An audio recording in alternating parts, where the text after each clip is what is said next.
नमस्कार प्रिय मित्रों, स्वागत है आपका।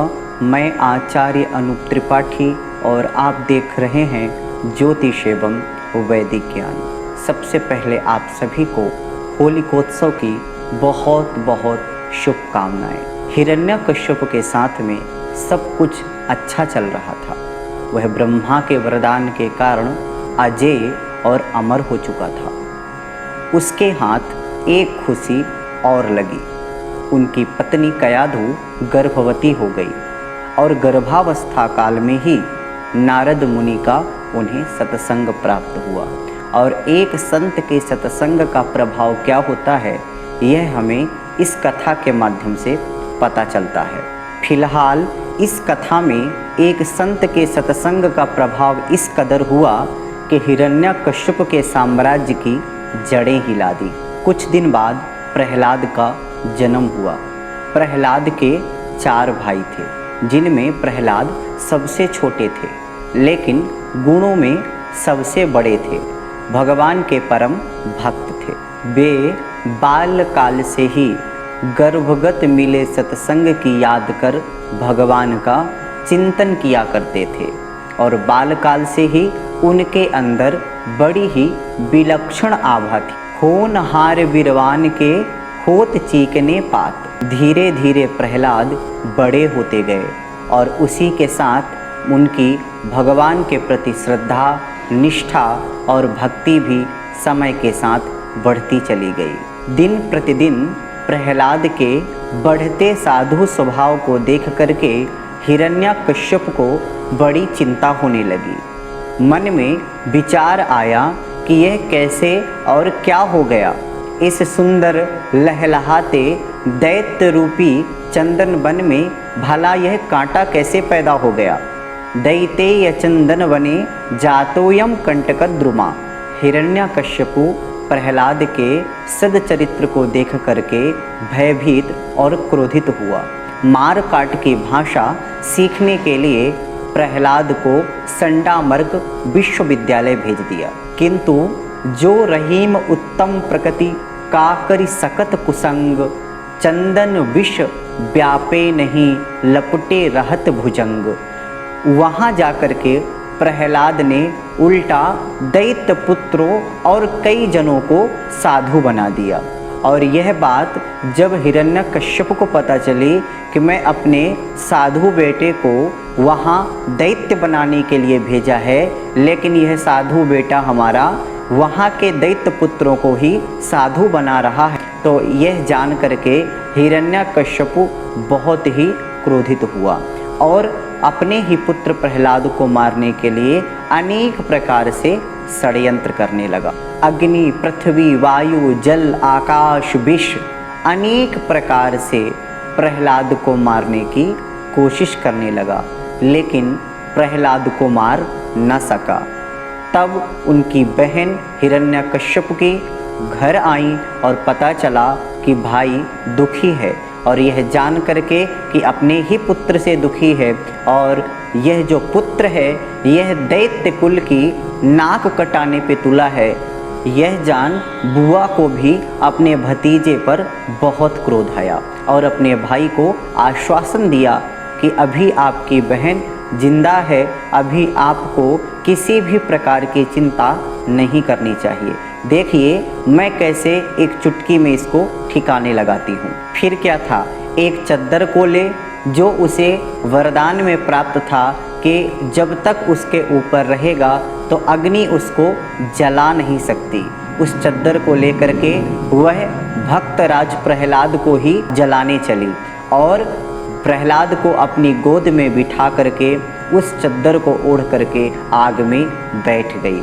किंतु नवासुदेव भक्तानाम अशुभम विद्यते क्वचित। भगवान के भक्तों का कभी अनहित हुआ ही नहीं, जो आज कैसे हो सकता था। तो प्रहलाद तो बच गए, लेकिन होलिका वहीं दहन हो गई, जल करके भस्म हो गई। और इसी प्रकार से उस दिन से हम होलिका दहन करने लगे। तो चलिए सबसे पहले यह जान लेते हैं कि इस वर्ष होलिका दहन का शुभ मुहूर्त कब है। तो यह 28 मार्च 2021 फाल्गुन शुक्ल पूर्णिमा रविवार को संध्याकालीन समय 6:41 से 9:13 तक होली जलाने का शुभ मुहूर्त है। अब जानते हैं, अगर हमारी कुंडली में 9 ग्रहों में से कोई ग्रह या जितने भी ग्रह बुरे हों, अशुभदायी हों, तो उनको हम इस दिन कैसे शुभ कर सकते हैं अथवा उनके दुष्प्रभाव को कम कर सकते हैं। तो हम अलग अलग ग्रहों के लिए अलग अलग लकड़ी बताएंगे, जिस लकड़ी को आप होलिका दहन में डाल करके इन ग्रहों को आप शुभ कर सकते हैं अथवा इनके दुष्प्रभाव को कम कर सकते हैं। तो सबसे पहले सूर्य की बात करें तो सूर्य के लिए गुलाब, मदार, कनेर, लाल चंदन या अनार की लकड़ी अथवा जड़ डाल करके सूर्य के दुष्प्रभाव को कम किया जा सकता है। अगर चंद्रमा की बात करें तो चंद्रमा के लिए चमेली और पलाश की लकड़ी डाल करके चंद्रमा को शुभ किया जा सकता है।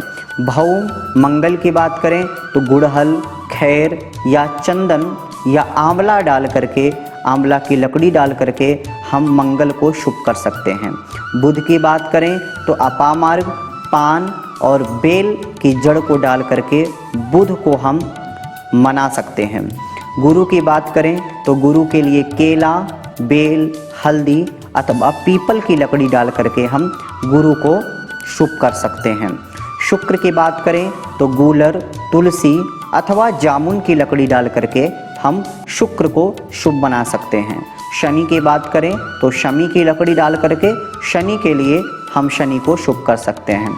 और राहु की बात करें तो दूर्वा या नीम की लकड़ी डाल करके हम राहु को प्रसन्न कर सकते हैं। केतु की प्रसन्नता के लिए हमें कुश होलिका में डालना चाहिए। अब हम आपके लिए राशियों के निमित्त भी लकड़ियों के बारे में बताने वाले हैं। इसके लिए आपको अपनी राशि जानना आवश्यक है।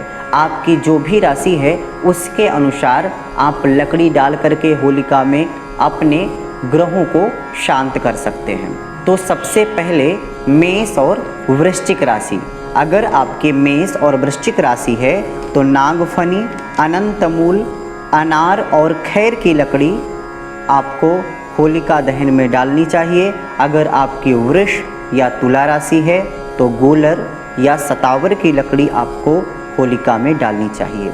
अगर आपकी मिथुन या कन्या राशि है तो विधारा, अपामार्ग, तुलसी, दूब अथवा नागरमोथा आप होलिका दहन में डाल सकते हैं। अगर आपकी कर्क राशि है तो खिन्नी या पलाश आप डाल सकते हैं। अगर आपकी सिंह राशि है तो बेल या मदार की लकड़ी अथवा जड़ आप होलिका में डाल सकते हैं। अगर आपकी धनु अथवा मीन राशि है तो भटकटैया, हल्दी, केला या घमीरा होलिका में इनकी लकड़ी होलिका में डाल सकते हैं।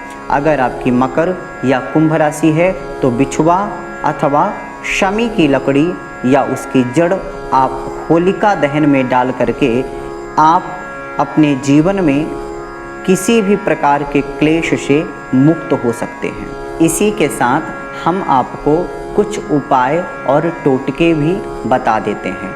अगर आपके घर में या आप किसी लंबी बीमारी के शिकार हैं और बार बार दवा लेने के बाद भी आप ठीक नहीं हो पा रहे हैं तो उसके लिए आप 2 लौंग फूल के सहित और थोड़ा घी, इसके सहित आप एक बतासा, इन सब को एक पान के पत्ते में रख करके ऊपर से दूसरे पान का पत्ता और कलाबे से लपेट करके आपको जो व्यक्ति बीमार है उसको 21 या 11 बार सीधी तरफ से उतार करके उसको होलिका में डाल दें और सुबह उठ करके उसकी राख को शरीर में मलें और मलने के बाद आप गर्म पानी से उनको नहला दें। इससे लंबी बीमारी छूट जाती है और दवा लगने लगती है। इसके अलावा अगर कोई तंत्र मंत्र अथवा ऊपरी बाधा का शिकार है